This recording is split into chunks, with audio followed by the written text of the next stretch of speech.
Finally મિત્રો અત્યાર સુધી આપણે જોયું હતું મૂડી ખાતું સમજ્યા હતા, સ્થિરનું ચાલુ ખાતું સમજ્યા હતા, નફા નુકસાન ફાળવણી ખાતું સમજ્યા હતા, સ્થિર અને અસ્થિર વચ્ચે આપણે તફાવત પણ સમજ્યા. હવે આપણે મોટા દાખલા છે એની તરફ આપણે જવાનું છે. હવે જો આ કોઈ પરીક્ષાની અંદર પૂછાતા દાખલા નથી, તો જે આપણે આની પછીનું જે પ્રકરણ છે વાર્ષિક હિસાબની અંદર, જેની અંદર ફરજિયાત આ બંને છે એ બંને ફોર્મેટ મૂકવા પડે છે. એના અભ્યાસ માટે આ જરૂરી છે. જો વાર્ષિક હિસાબ વ્યવસ્થિત શીખવો હોય, 15 મિનિટની અંદર આપણે પૂરો કરવો હોય, તો આ બંને ખાતા શીખવા ખૂબ જ જરૂરી છે.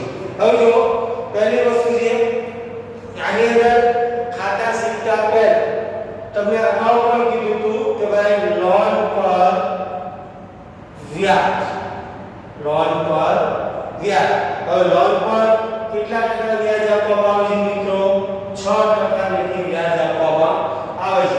અહીંયા ઉલ્લેખ કોઈ પણ કરેલો હોય તો એક વસ્તુ યાદ રાખજો કે ભાઈ લોન પર વ્યાજ કેટલા ટકા આપે છે? 6% લેખે આપવામાં આવે છે. બીજું મિત્રો છે કે ભાઈ કમિશન છે. જોજો કે ભાઈ નફા પહેલાનું છે અથવા પછીનું છે, જે અગાઉ આપણે જોઈ ગયેલા છે. એના આધારિત આપણે દાખલો છે દાખલો જોવાનો. હવે જો પહેલી વસ્તુ છે કે ભાઈ પહેલા આપણે રકમ જોઈએ તો હરપાલ અને ચિરાગ એક પેઢીના ભાગીદારો છે. હરપાલ અને ચિરાગ કોણ છે? બંને એક પેઢીના ભાગીદારો છે. તારીખ 1/4/2016 ના રોજ તેઓની મૂડી અનુક્રમે 60,000 અને 1 લાખ છે. એટલે પહેલા જો કે ભાઈ આપણે અહીંયા નફા નુકસાન ફાળવણી ખાતું પણ બનાવ્યું છે કે ભાઈ હરપાલ અને ચિરાગની પેઢીનું તારીખ 31/3/2017 ના રોજનું નફા નુકસાન ફાળવણી ખાતું. અને બીજું આપણે ખાતું બનાવ્યું કે ભાઈ ભાગીદારોનું મૂડી ખાતું. હવે જો આપણને એમ કીધું છે કે ભાઈ 1/4/2016 ના રોજ તેઓની મૂડી, એટલે તારીખમાં આપણે લખશું 1/4/2016 કે ભાઈ બ આ લાઈન કે ભાઈ બાકી આગળ લાઈન. તો બાકી આગળ આપણને કેટલી આપેલી છે કે 60,000 અને 1 લાખ રૂપિયા બંનેની બાકી આપેલી છે. જો કે ભાઈ તેઓની મૂડી અનુક્રમે 60,000 અને 1 લાખ રૂપિયા છે. હવે જો આગળ વર્ષ દરમિયાન હરપાલે તારીખ 1/4/2016 ના રોજ 15,000 તથા ચિરાગે 1/1/2017 ના રોજ ₹20,000 નો ઉપાડ કર્યો. તો બંનેને આપણે ઉપાડ કર્યો છે. ઉપાડ કર્યો તો આપણે મૂડી ખાતાની અંદર એને દર્શાવશું. તો પહેલું નામ જો કયું આપેલું 1/4/2016 કે કહેવાય ₹15,000 1/4/2016 ઉપાડ ખાતે કે ભાઈ હરપાલના કેટલા આપણને આપેલા છે? 15,000 રૂપિયા.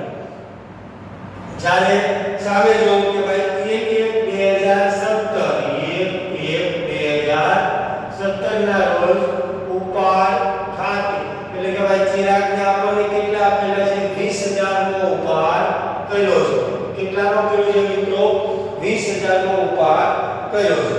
ભાગીદારી કરાર પત્રની જોગવાઈ નીચે આપવામાં આવી છે.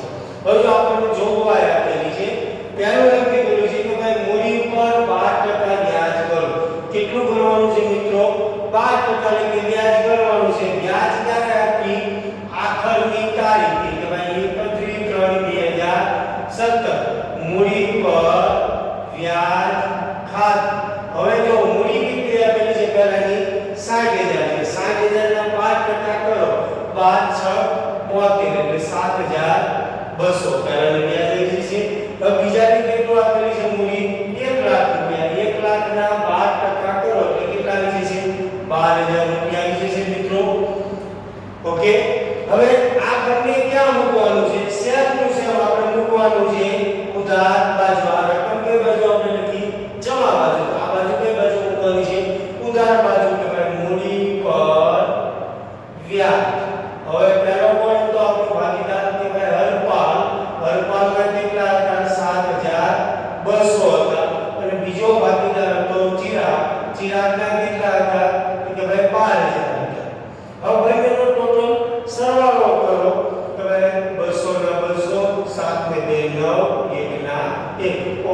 2,200 બંને આવી ગયા. હવે પછી આપણને કીધું છે ઉપાડ પર 9% વ્યાજ વસૂલ કરવાનું છે. તો અહીં આપણે તારીખ પૂછું 31/3/2017 ઉપાડ પર વ્યાજ ખાતું. હવે જો પહેલો કોણ છે આપણો ભાગીદાર કે હરપાલ છે. તો હરપાલ છે એ કઈ તારીખના રોજ ઉપાડ કરે તો કે શરૂઆતની તારીખના રોજ ઉપાડ કરે છે. ઉપાડ કેટલો આપેલો છે કે ભાઈ 15,000 આપેલો છે. ટકાવારી આપણને કેટલી આપેલી છે કે ભાઈ 9% આપેલા છે. એને ગુણ્યા બીજું કઈ આપણને આપેલું નથી. હવે ઉડાડો છે કે આગળ 15 નવા 135 1350 રૂપિયાનું વ્યાજ કેટલું આવી ગયું. હવે ભાગીદાર બીજો જો ચિરાગ. ભાગીદાર કોણ છે? ચિરાગ. ચિરાગના કેટલા આપેલા છે? 20,000 રૂપિયા આપેલા છે. હવે એના ટકાવારી કેટલી છે? 9% વાળી છે. હવે જો આ આપણે તારીખ આપેલી છે મિત્રો, બરોબર યાદ રાખજો. 1/1/2017 ના રોજ ઉપાડ કરે છે. આપણું વરે ક્યારે પૂરું થાય? 31/3 ના રોજ. મંથલી ગણો એટલે કેટલા થશે?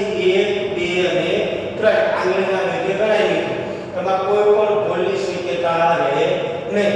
તો 3/12 આપણે લખી શકીએ. અહીંયા પર તમે છેદ ઉડાડી શકો. આ મળ્યું ગયું, આ પણ ગયું. 3 3 9 3 4 12 4 5 20 5 13 15 ગુણ્યા 3 450. કેટલું વ્યાજ આવી ગયું મિત્રો? આનું 450 રૂપિયા થઈ ગયું મિત્રો એટલું વ્યાજ. હવે આ પણ કઈ સાઈડ છે? ઓપોઝિટ સાઈડ છે. આની ઓપોઝિટ સાઈડ આપણે મૂકશું કે ભાઈ ઉપાડ પર વ્યાજ ખાતી. કે ભાઈ પહેલો કોણ હતો આપણો? હરપાલ 1350 અને બીજો કોણ હતો આપણા? ચિરાગ. તો ચિરાગના હતા 450 રૂપિયા. બંનેનો આપણે સરવાળો કરીએ છીએ. તો ભાઈ 0 5 માં 10 ની જેમ વિદ્યાર્થીએ 8 1 ના 1 1800 રૂપિયા આપણને આવી ગયા ઉપાડ પર વ્યાજ. ઓકે ચાલો હવે આમાં કોઈ પ્રશ્ન? આમાં કોઈ પ્રશ્ન તમને જાય કે ભાઈ કોની પર વ્યાજ આપણે આવી ગયું, ઉપાડ પર વ્યાજ આવી ગયું. આગળ જોઈએ આપણે કે ભાઈ હરપાલને પેઢીના સક્રિય કામગીરી કરવા બદલ માસિક 1000 નો પગાર આપવાનો છે. કેટલો આપવાનો છે? 1000 નો પગાર છે. 1000 નો પગાર આપવાનો. પણ કેવો આપવાનો છે? માસિક આપવાનો છે. એટલે કે ભાઈ એક મહિનાનો 1000 તો 12 મહિનાનો કેટલો થશે મિત્રો? 12000 પગાર એનો મળી જશે.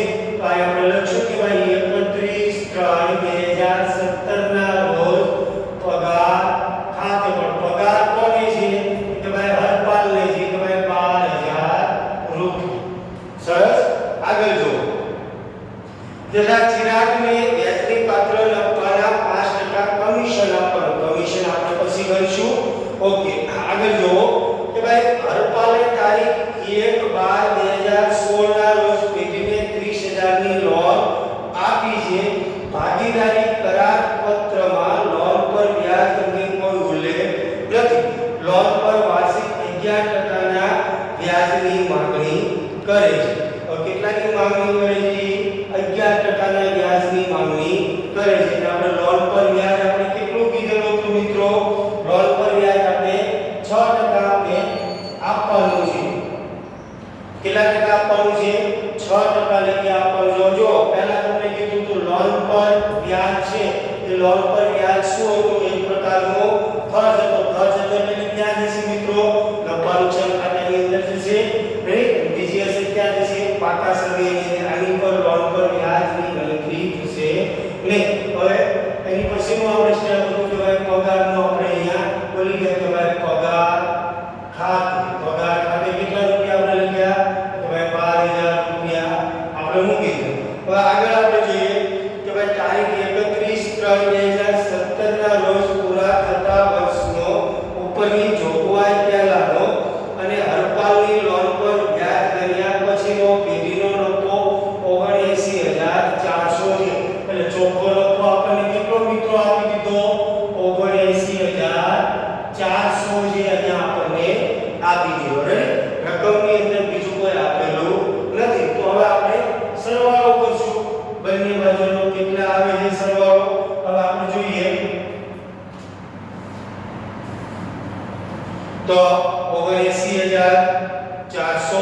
પ્લસ 1800 રૂપિયા એટલે ટોટલ કેટલા આવ્યા 81200 રૂપિયા.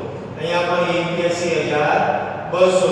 હવે આપણે બાદબાકી કરીશું આની કે ભાઈ 19200 માઈનસ 12000 રૂપિયા એટલે ટોટલ આપણને કેટલા મળ્યા 50000.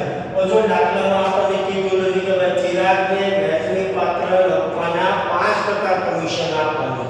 કેટલા ટકા કમિશન આપવાનું છે મિત્રો 5%. તો આના 5% કરો મિત્રો એટલે કેટલા આવશે કમિશનમાં કે ભાઈ 5 ગુણ્યા 5 એટલે 2500 રૂપિયા આવશે.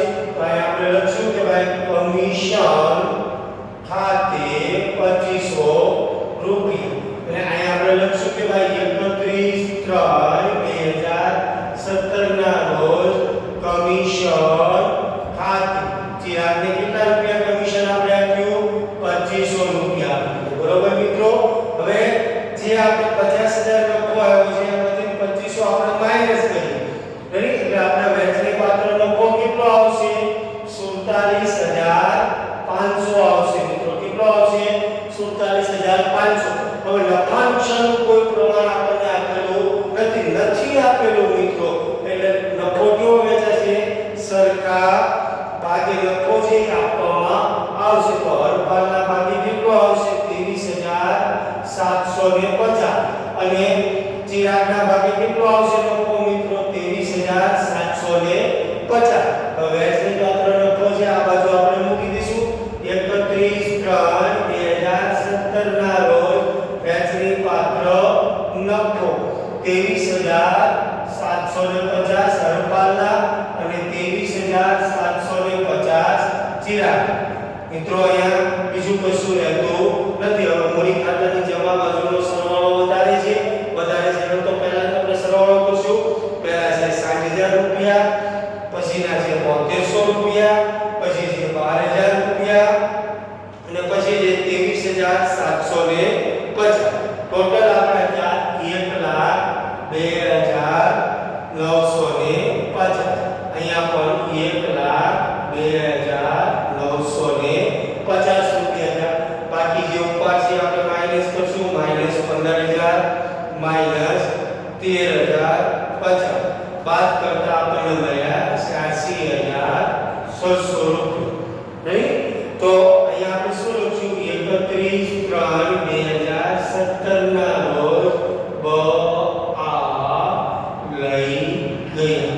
બાકી આગળ લઈ ગયા. હવે કોણ બાકીનું છે આપણો બાકીદાર ચિરાગની મૂડી કેટલી છે 1 લાખ રૂપિયા પ્લસ મૂડી પર વ્યાજ છે 12000 રૂપિયા પ્લસ એનું કમિશન છે 2500 રૂપિયા પ્લસ એનો નફો છે 23750 રૂપિયા એટલે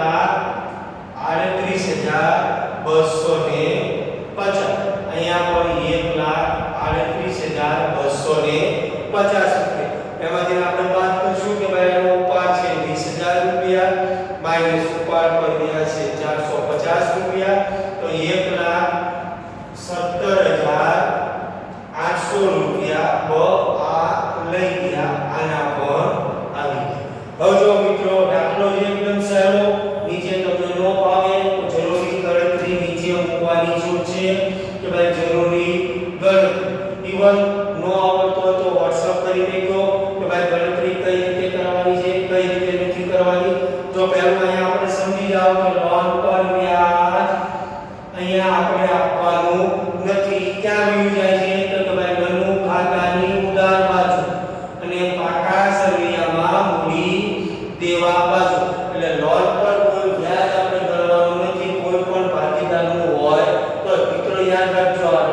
બીજું છે મેનેજરને કમિશન. હવે જ્યારે મેનેજરને કમિશન આપીએ ત્યારે એની ગણતરી પણ અહીંયા આપણે મૂકવાની નથી. કોનું કમિશન ગણવાનું છે ખાલી ભાગીદારનું જ ગણવાનું છે એ સિવાય ગણવાનું નથી. તો મેનેજરનું કમિશન હોય તો એ પણ નવું ખાતાની ઉધાર બાજુ અને બીજી હશે એની આપણે આ બધી મૂડી દેવા બાજુ. તો મિત્રો એટલી વસ્તુ બે વસ્તુ યાદ રાખવાની છે લોન પર વ્યાજ અને મેનેજરના કમિશનની કોઈ ગણતરી અહીંયા થતી નથી. તો તમને દાખલો જે